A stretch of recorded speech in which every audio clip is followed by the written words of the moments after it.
Goeiedag en welkom by vandag se boodskap. Dit is 'n nuwe week en ek hoop dat dit sommer 'n wonderlike, mooi en geseënde week vir jou sal wees.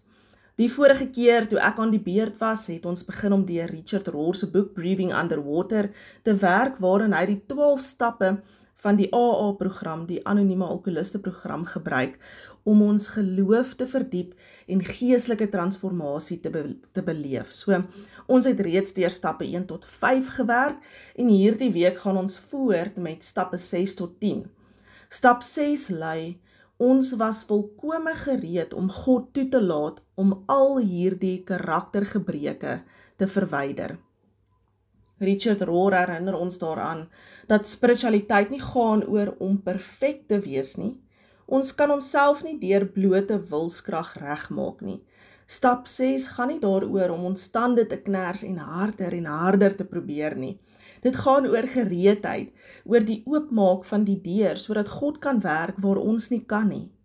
Daarom gebruik Richard Rohr die beeld en paradoks van wat eerste kom, die hoender of die eier.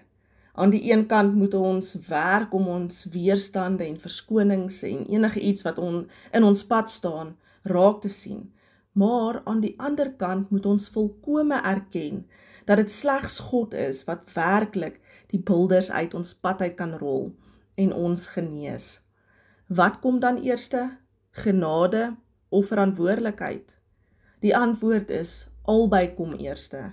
Al wat ons kan doen is om uit die pad uit te staan en dan neem die siel sy natuurlike verloop. Genade is reeds deel van ons realiteit deur Christus, net soos lente wat nuwe lewe bring. So hierdie stap vra dus, is jy bereid? Is jy gereed om te laat gaan van die patrone wat jou vasgevang hou? Of klou jy dalk nog in die geheim daaraan vas, omdat dit vir jou so bekend voel en jy gemaklik is daarmee? Filippense 1 vers 6 sê, ek is veral ook daarvan oortuig, dat God, wat die goeie werk in julle begin het, dit eind uit sal voer, en dit sal voleindig op die dag wanneer Christus Jesus kom. En Romeine 9 vers 16 wat sê, dit hang dus nie af van 'n mens se wil of strewe nie, maar van God wat barmhartig is. So let op, dit is God wat die werk deurvoer. Ons rol in dit is bereidwilligheid. God se rol is transformasie.